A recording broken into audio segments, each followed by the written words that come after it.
aquieta una sensación de exilio. Todo me rodea en calidad de préstamo.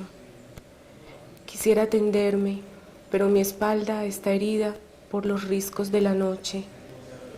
Hombres y mujeres, unidos y separados por una hambrienta mirada. Carne de cielo dividida por la nostalgia. Transcurre inmóvil el mundo en el tiempo, carbón o piedra de luz, y nos arrastra pajilla o polen.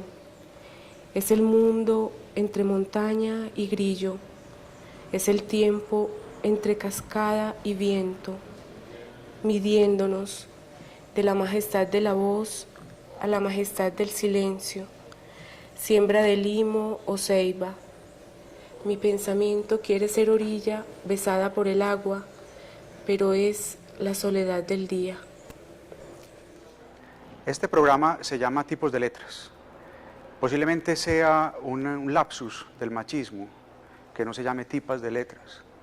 Sin embargo, no ha sido nuestra intención discriminar y creemos que la buena literatura está por encima de esos encasillamientos. Hoy hemos querido invitar a una poeta antioqueña que se llama Ángela García. Ya es muy conocida por su actividad en el Festival de Poesía y en la revista Prometeo, y con ella queremos conversar un poco acerca de lo que es la poesía de una mujer que vive en Medellín. Ángela, lo primero que se me ocurre preguntarle es, eso del Festival de Poesía y de la revista Prometeo parece como una logia, como una especie de grupo. ¿Hay alguna unidad, como una escuela entre ustedes? ¿O cada uno de ustedes es libre y tiene estilos totalmente diferentes? Sí, yo pienso inequívocamente que quizás lo que nos preserva en un trabajo en donde hay que elegir, por ejemplo, invitados y en donde hay que elegir estrategias de edición de la poesía, de influencia de la poesía en el medio, lo que nos ha logrado congregar es la diferencia, realmente. Cada uno tiene un estilo de escritura completamente distinto. Por ejemplo, hay unos que tienen una connotación francamente política, otros un poco más humana. Hay quienes tienen su trabajo orientado de manera más clara hacia lo filosófico. Se dice de mi poesía que tiende a cierto intimismo. No hay un deseo de que el uno influya definitivamente sobre el otro, es la diferencia. Bueno, pero tratemos de indagar un poquitico acerca de eso. ¿Qué fue primero, la revista Prometeo o el Festival de Poesía? La revista Prometeo. Bueno, ¿y cómo nace la revista? Bueno, la inició Fernando en una época en que se quería hacer con algunos sindicatos. Fernando Rendón, un medio, una publicación que posibilitara la expresión de los trabajadores, de los obreros, una expresión que estuviera aliada con el arte y con una cultura viva que se estaba verificando en ese momento y que tendría que tener un medio de difusión, un medio de estimulación, de expresión.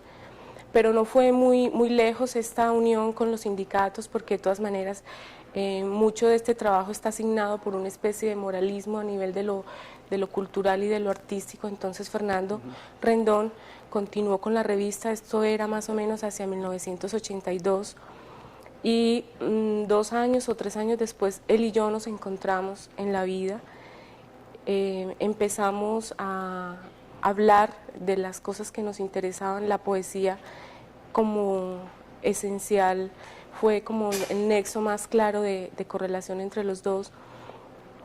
Él continuó con el trabajo de la revista y luego yo me sumé a ese trabajo más o menos unos 4 años después, con una necesidad perentoria de darle regularidad a la revista, de que saliera trimestral, de que tuviera mucho más perentorio su objetivo de ser al mismo tiempo que difusor de la poesía que se estaba haciendo y del arte, porque también tenemos ese cuidado de que se publiquen la obra de los artistas plásticos más destacados. Por ejemplo, en aquella época publicamos narradores, cuentistas, en fin. Pero queríamos también que fuera un medio para estimular la creación, un acicate, un desafío, un riesgo, que diera una imagen de Medellín, pero que también la jalara, la imantara. Muy bien, ¿y el festival cómo nace? Es decir, ¿lo jalona la revista, es la que jalona el Festival de Poesía? Sí, todo es parte de un proceso muy natural, me parece muy bello, porque alrededor de la revista empezamos a conversar muchas personas que formábamos el consejo editorial de Prometeo. ¿Quiénes eran? Muchos poetas, por ejemplo, Carlos Enrique Ortiz, Javier Naranjo, Sara Beatriz Posada, Gabriel Jaime Franco, Jairo Guzmán, Jorge Iván Grisales. En algunos momentos teníamos la colaboración de Juan Manuel Roca, aunque no directamente como miembro del consejo editorial. Muchos poetas de la ciudad, mucha gente que estaba escribiendo, que estaba forjando como su obra más importante, que ahora son poetas editados. Y conversamos mucho, hablamos de cómo conseguir la elitización de la poesía, de cómo lograr que la poesía y los poetas no fueran mirados como seres por encima de la realidad común a que a todos nos toca, la necesidad de establecer en un mismo espacio de tiempo una comunicación directa con los lectores y con la gente que estaba escribiendo, porque cada vez nos dábamos cuenta que la revista tenía más lectores, que la gente se quería acercar, que quería preguntar, sí, que la poesía importaba mucho, había una especie como de acrecentamiento de la temperatura por la escritura poética, y uno la sentía, era una sensación como de deuda, de posibilitar un espacio distinto entre todos, pero realmente con una visión mucho más emprendedora por el lado de Fernando Rendón. Diseñamos lo que fue el Festival Internacional de Poesía, cuya primera versión fue un solo día, un día con la poesía en el Cerro Nutibara. Bueno, pero a mí me interesa esa historia en lo que tiene que ver con la poesía suya. En ese entonces, cuando se empieza a hablar del Festival de Poesía, también se empezó a gestar el primer libro, que es Entre Leño y Llama, o fue después de que nace el Festival de Poesía, como una consecuencia del Festival de Poesía. No, este libro se hizo durante esos momentos, está implicado con las situaciones previas a la realización de la revista, a la realización del festival, más digamos como con mi experiencia amorosa, más fundamental hasta ese momento, y con mi acercamiento a la poesía, con mi manera de empezar a definir hasta ese momento lo que significaba la poesía para mí, o tentar unas respuestas por el lado poético. Entonces no tiene que ver mucho con esta parte de la organización, aunque sí siento que está tamizado de una observancia del hombre, de la visión del hombre, de la ubicación del ser humano en su entorno inmediato, en su ciudad, lo que tendría que decirse para los demás.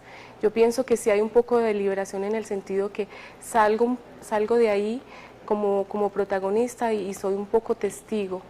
Soy un poco una narradora testimonial de lo que pasa, ¿no?, en momentos difíciles de esta ciudad, Precisamente complicados. esa es la anotación que me surge después de leer el libro, que a mí se me hace que este es un libro exterior, en el sentido de que es una poeta que está contando lo que ve, pero lo que ve por fuera.